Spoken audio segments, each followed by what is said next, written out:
আসসালামু আলাইকুম, আশা করি সবাই ভালো আছেন। তো আপনারা দেখতে পাচ্ছেন আজ কিন্তু বৈশাখের প্রায় অর্ধেক হয়ে গেছে, 15 দিন হয়ে গেছে, 12 থেকে 15 দিন। তো দেখতে পাচ্ছেন আমাদের গাছে কাঁঠাল অলরেডি কত বড় বড় হয়ে গেছে, কিন্তু প্রায় খাওয়ার মতন হয়ে গেছে। ঈশ্বর তো অবশ্যই খাওয়ার মতন হয়ে গেছে, কিন্তু আর কিছুদিন গেলে হয়তো বা পাকা শুরু করবে। তো এবছর কিন্তু কাঁঠাল বা আম সাতক্ষীরা অঞ্চলে খুবই কম। তো দেখতে পাচ্ছেন এটি আমাদের একটা গাছ, ওই গাছে আসলে বেশ অনেক কিন্তু কাঁঠাল হয়েছে। দেখেন এই নিচ পর্যন্ত আসলে কাঁঠাল আছে।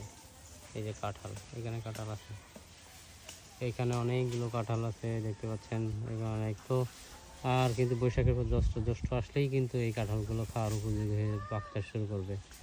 তো আর অল্প কিছুদিন পরে কিন্তু এই কাঁঠালের অলরেডি কিন্তু এই কাঁঠালে একবারে ন্যাচারালভাবে কিন্তু এই কাঁঠাল গাছটা দেখতে পাচ্ছেন। গাছটা কিন্তু খুব ছোট, বেশি বড় না। তো এই দেখেন এই গাছে কতগুলো কাঁঠাল হয়েছে আপনারা দেখতে পাচ্ছেন ভিডিওর মাধ্যমে, আমি চেষ্টা করছি দেখানোর জন্য।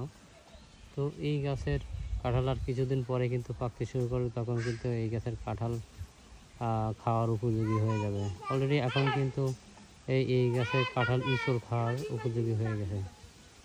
তো আমরা আসলে ইঁচড় খেয়েছি অলরেডি আগে থেকে।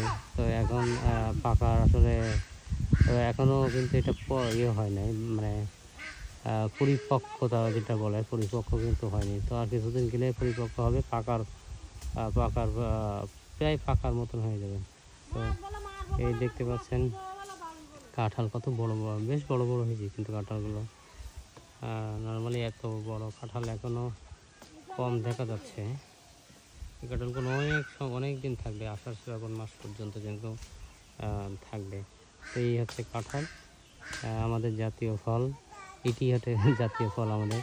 তো এই জাতীয় ফল এবছর খুব কম হয়েছে সাতক্ষীরা অঞ্চলে, এবং আমের পরিমাণও কিন্তু অনেক কম হয়েছে। তো কারা আসলে এই কাঁঠাল খুব পছন্দ করেন সবাই একটু কমেন্টস করে জানাবেন। আর যদি ভিডিওটা ভালো লাগে অবশ্যই শেয়ার করে দেবেন। তো ততক্ষণ ভালো থাকবেন, সুস্থ থাকবেন, আল্লাহ হাফেজ।